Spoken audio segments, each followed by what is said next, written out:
Hello, everyone. Welcome back. My name is Jeff Mendelson, and this is the One Big Tip podcast. My guest today is Blaine Oelkers, a TEDx speaker and expert on aligning your intentions and actions with your purpose to help you reach your goals. Using his strategy, you can have the ability to transform your personal and professional life. And by choosing to be better over being bitter, you put your goals in the driver's seat. Today, Blaine shares his strategies that will give you the power over your thoughts and habits so you have control over your life's direction. And it all starts with changing your habits. It's going to be an excellent conversation today. Blaine, thank you so much for joining me and welcome to the show.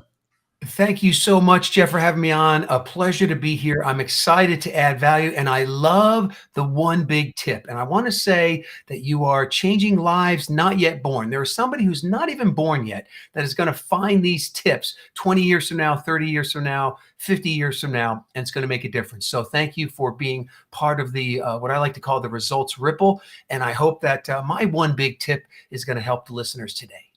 I'm really excited to share this with everybody. This is going to be really cool. Blaine, can you let everyone know a little bit more about you and how you became so awesome? Yeah, I would say I had two moments of dawning comprehension where the light bulb goes off and your whole world changes. And the first one was I attended Purdue University, and this was a while back in the 80s, dating myself here. But I saw this ad, and I always have been kind of a seeker. And I think a lot of your listeners are seekers. How can I do better? What can I do better? And I saw this ad for an audio book, kind of an audio about this book called Think and Grow Rich. It was actually read by Earl Nightingale, who went on to become one of my mentors. But anyway, so I sent away for that, and I listened to this audio tape about this book, Think and Grow Rich, and then I bought that book. And it was there in college that I realized, and later I made a little saying, what you think about, you bring about, that you can control your thoughts, but your thoughts end up controlling what you do and what you see and how your life turns out. And so that was a big aha moment for me. That was my first moment of dawning comprehension. The second one, which kind of led me to become a chief results officer, was I graduated from Purdue. Actually met my wife there. We've been married 30 years, which is great. But anyway, I was working at a tech job, and I came back from a business trip. I'd been gone a long time on this business trip, and my son, Bo, he was 1 year old at the time. And he was kind of like giving me the cold shoulder. I'm like, hey, Beth, what's going on with Bo here? She says, well, you were gone so long, he kind of forgot who you were. And I was like, what? Like that hit me like hard emotionally. And I remember when I was a kid, I would come home to the empty house if my brother wasn't there because both my parents worked. And that night I made what I call a clarifying decision. I said, no matter what, I'm going to figure out a way to work from home. No matter what, I'm going to figure out a way to work from home. Now, so I started two businesses in addition to my job, and it was really tough on my wife and the family at the time. And we had a daughter. My wife was then pregnant with a daughter. It took me a year, but a year later, I left that job and I became this work from home dad, and that was 27 years ago. So for the last 27 years, I've been this work from home dad. And what I did is I started businesses that had no daily operations for me. So it gave me the time to do self-development. And about 12 years ago, I started a company called Self-Fluence. So that's kind of the power you already have to influence yourself. So we're going to talk about some of these powers that you already have. You don't need anything new. You don't need any more programming. But I started that, and that's what kind of led me to become a chief results officer. Somebody said, hey, you're helping us get results. Why don't you're our chief results officer. So I like that title. Nobody had it. Went to the patent office, got the R, the registered trademark. So now I can say that I'm America's only chief results officer, here to help you take control of your lives by taking control of yourself. I love it. You know, that whole story about creating a work from home environment 20 plus years ago when the technology really wasn't there, to make that happen, or, just to have the foresight to realize that, hey, I can really be productive without jumping in the car and driving downtown every day. Right. True. That was one of those things that I was like, God, because every single job that I had always required me to drive at least 20 miles each way. And it would tick me off to no end. And why there was no seriously, I could do this at home. I have my own computer. Like, why do I need to? Nope, you need to be here. Right. Right. And that was one of those things I was like, no, I just I don't want to do it, right? I don't want to do it. And the fact that you created this environment that you could stay home, be productive, and, be a dad, right? That's actually tops. Not many people are able to achieve that. So I think that's really cool on how you were able to bring that about. I want to dig in a little bit though about all this. You described it as self development, right? That you were able to, that you really started focusing down. And one of the things that I get a little cloudy about, right, is that there is so much self development out there. There are so many gurus that go and talk about, hey, you need to do this, you need to do that. You need to do the 75 hard. You need to be able to make sure that you're doing these X activities before 6 a.m., things like that. And sometimes it can even be a little bit contradictory. How did you focus in and figure out which are the self-development actions that you were going to take that were productive for you, to the exclusion of the ones where you're like, oh, this is a bunch of hooey. I'm not dealing with that. Right. So for me, I could go into a lot of brain science. So I studied a lot, read a lot of books, got a bunch of mentors. But in the end, for me, it was these things that were self-evident that you could do, and you would quickly see the results. You're like, okay, that works, right? It's like, next day planning. Like I never like to let a day end without planning the next one. Right. And so that works. That works every single time you do it. Now, some people struggle with it. So we can talk about how to create that as a new habit, if you'd like, in 21 seconds instead of 21 days. But there are some core things that are self-evident. If you try it once, twice, three times, it works. And so for me, I began to collect these things that would work kind of right away, and that you didn't need anything else. You have everything you need is already within reach. And so for me, that was big. I did pick up some mentors though along the way. My favorite, who I got to share the stage with a number of times, was Jim Rohn. So I do kind of like everything that he does. He's kind of America's business philosopher guy. But picking up a mentor again is a key one. But you have to kind of work through, and try things on for you. But a lot of the self-development should be stuff that works, and it works right away. And there's buckets of things. People get overwhelmed, right? So there's some self-development you can do around that. Creating and eliminating habits is a big one. And then the other big area is hacking your own head trash. So everybody has kind of a level of head trash, and keeping that at bay, is super important. But anyway, for me, it's been, let's try these things that work, and see if it works for you. And if it doesn't, let's adjust it until it does work for you. I want to zoom in a little bit about changing your habits in 21 seconds versus 21 days, right?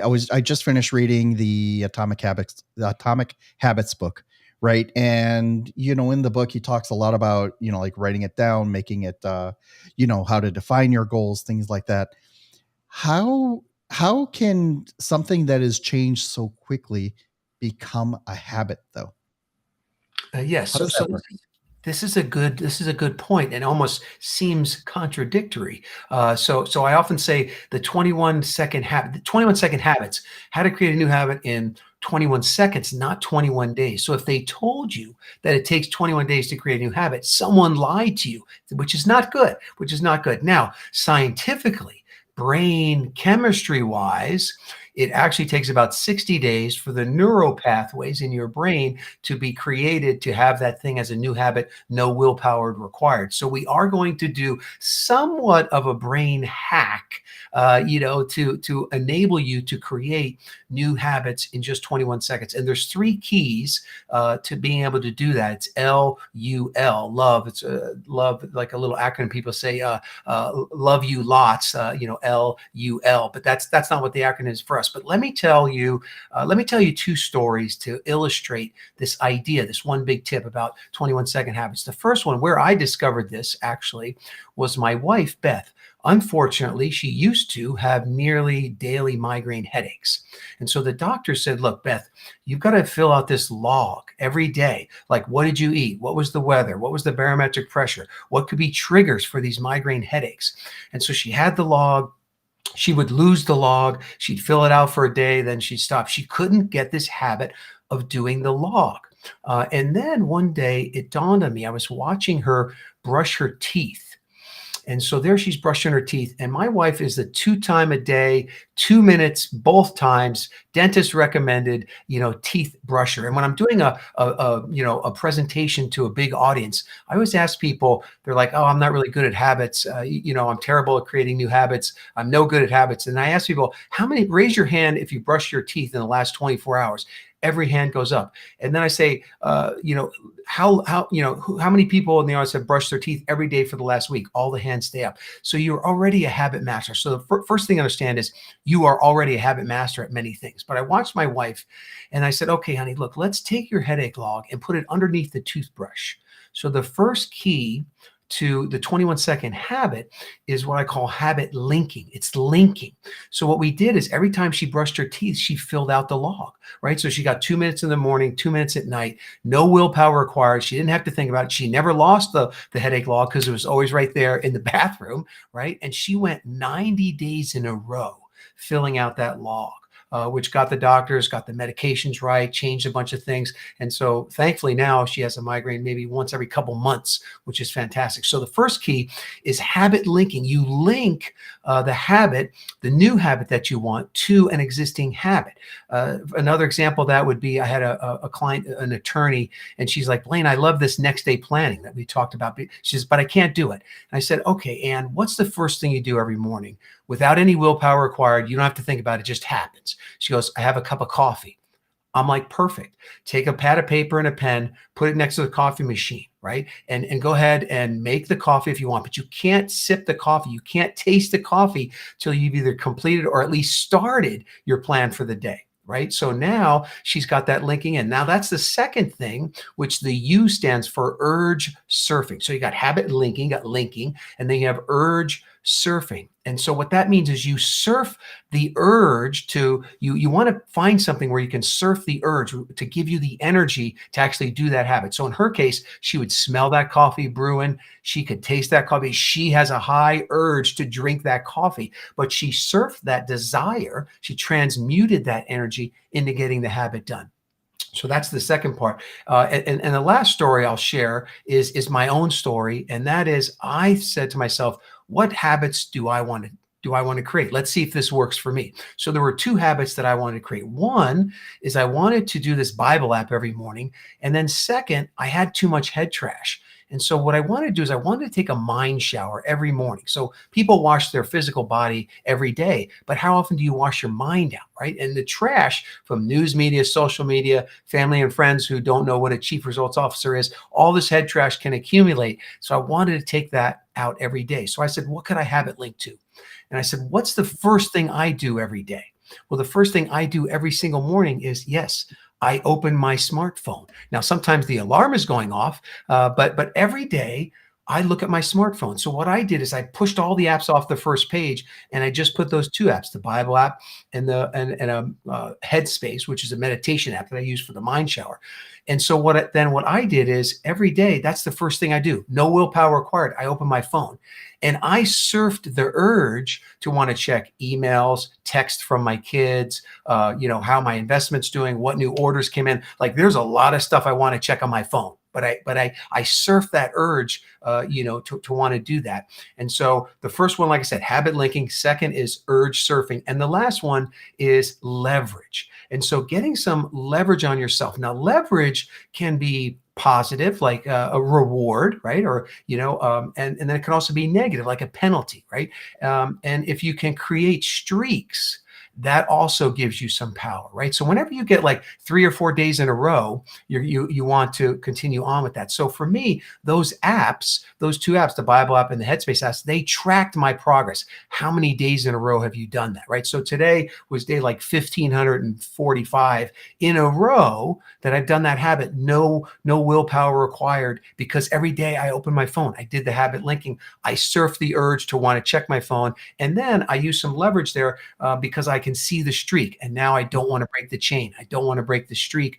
You can also do rewards, like if I do so many days in a row, I'm going to give myself a reward, or get up, connect with a buddy or an accountability partner and say, if I miss, then I have to pay some penalty. So anyway, long explanation there, but something people can use right away to create new habits in 21 seconds, not 21 days. You know what's interesting about that is that you're linking the urge to do something with what you need to do, right? Right. And by Empowerment. taking that, like you're actually, you're creating this new path, this new habit, that needs to be completed. What happens if you miss a streak? Right? I mean, I have to imagine that if you went 1,500 days doing the same thing and then you missed one, that has got to weigh heavy, on anyone's conscience. How do you manage through that? Yeah, so we're all human, right? We're all human. So things are going to happen. And the ideal thing here is for you to better your best. Okay, so it's about you, not about the outside world. It's about you bettering your best, and it's about you figuring out, how can I ride better next time and get back in and ride and get back in and ride. So I have, there have been times where, I had streaks of 400 or 500 days in a row, and I lost those, right? Something happened. I forgot to do it. Life happens. But when that happens, that's great. Why is that great news? Because now you have the streak to beat, right? To better your best. So then you come back like that one streak. Now I'm up to maybe 1,100 days, after the debacle, after the 400 or 500 days, and then I missed, so you get to go in and you get to better your best. So now you have something to strive for. So it's almost kind of good here and there when you fall off the horse, so that you now have a new record, right? And I like I like scorecards and things like that. So on a weekly basis, I do something called a self plan, but I like to track those things. What new records have I hit? But then also, how can you ride better next time? What could I do? And when you fall off the habit, you try to figure out what triggered that. Like, why did I miss? What was the reason behind it? And you get a little bit better, right? We learn more from losing than we do by winning. Right. So that's really key. Like I coach my kids in tennis, and I found out there was this like golden ratio. Like if they were winning 90% of the time, they were learning nothing. Right. So I'd have to put them in the next age group. And they're like, Dad, why are we in this tournament with people that are older? Well, it's to get better. Right. But the opposite was true too. If they lost more than 30%, so if they were like only winning half the time, they're going to quit. They're going to leave that thing. They're going to stop doing it. So again, then I had to say, look, let me put you in this tournament where you're going to do really well, right? To kind of get the ratio back up. Anyway, the main thing there is you learn more that by losing than you do sometimes by winning. So you get to have that experience. When you're coaching someone who does not have that competitive streak, or at least not that competitive streak with themselves, how do you help them overcome that, or at least gamify it in a way that makes sense to them? Right. I'm thinking about all those introverts and people are just like, geez, I can't do 400 of anything. Right. How am I gonna do that? Like, how do you help people sort of conceptualize that when they're not used to putting those types of games and plans together for themselves in order to see an actionable result? Yeah, so it's a good question. So everybody is unique. Everybody's a little different, right? And so what you have to do is you have to go back to you getting to know yourself, right? So that person, this person we're talking about, maybe they're not competitive and this stuff, they're not sure about it. But what do they want, right? What do you want? And it's in the pursuit and the desires you have for whatever it is you want. It could be harmonious relationships, whatever it is, it's in the pursuit of what you want that moving in that direction feels right. I often say, it's like going from point A to point B. The first thing you have to figure out is your point B. Like, where do you want to go and why do you want to go there? Because that will build the desire, that will build the ambition to go after those things.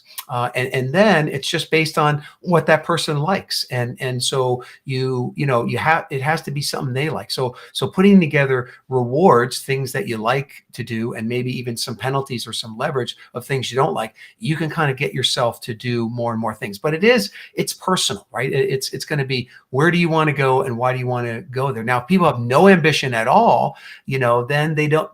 The sad news there is they probably don't know themselves well enough, or they're hiding from something. And there are times where people hide, they're scared about being a parent, so they get real busy in their job, right? I mean, a lot of times when people are having these limitations in what they want to do and failing a lot, it's because they are hiding from something, and that's difficult. Sometimes you got to face the blind spot. You have to, and maybe even get some professional help, counseling with that. That's one. Or the other thing is that for people that struggle with habits and things, we dial the resistance way down.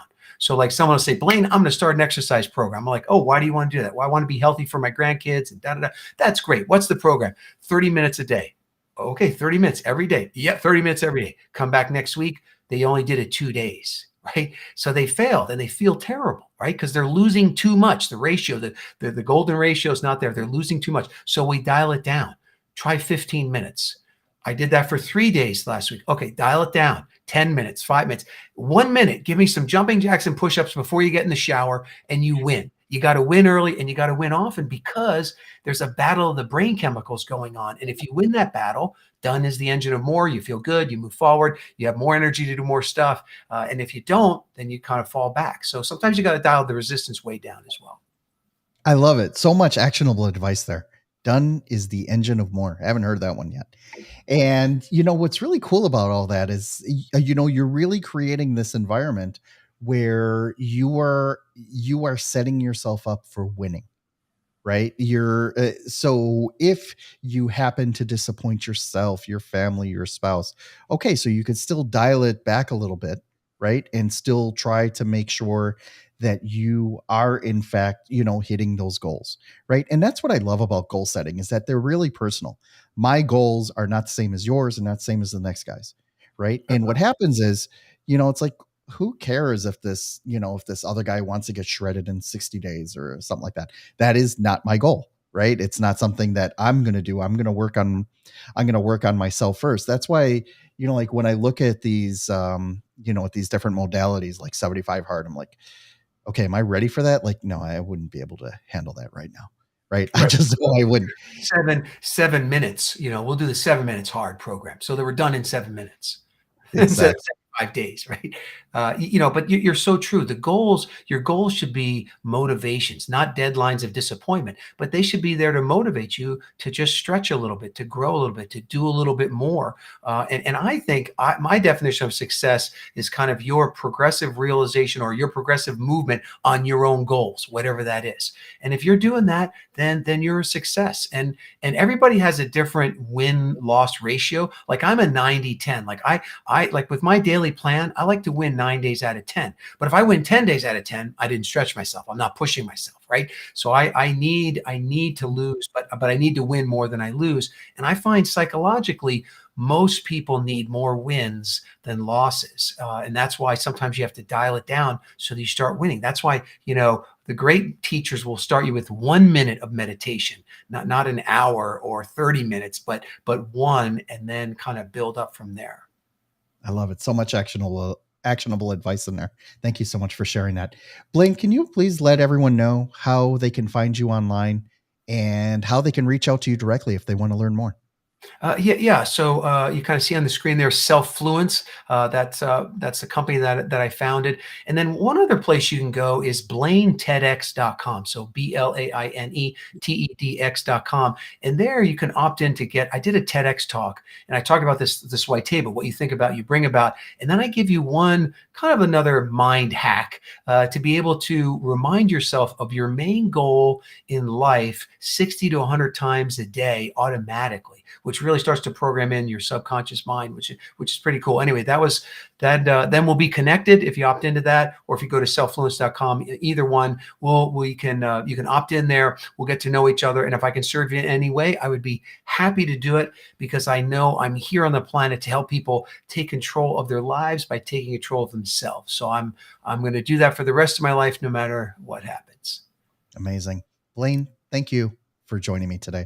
This has been a lot of fun. I love nerding out on this, and I really appreciate you taking the time to break down, how you can make this happen for yourself. And it's something that, it's a framework that anyone can implement. All you need is a pen and paper, nothing else. You don't need any special software.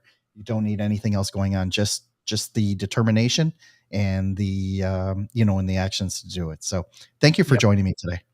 Jeff, I love being on. I appreciate you. You're doing some great work here. I love the big tips. And I'll leave you with this. The bad news. The bad news is time flies. The good news, you're the pilot. So pilot well, my friends. Pilot well. What a what a great send off. Thank you for joining me today.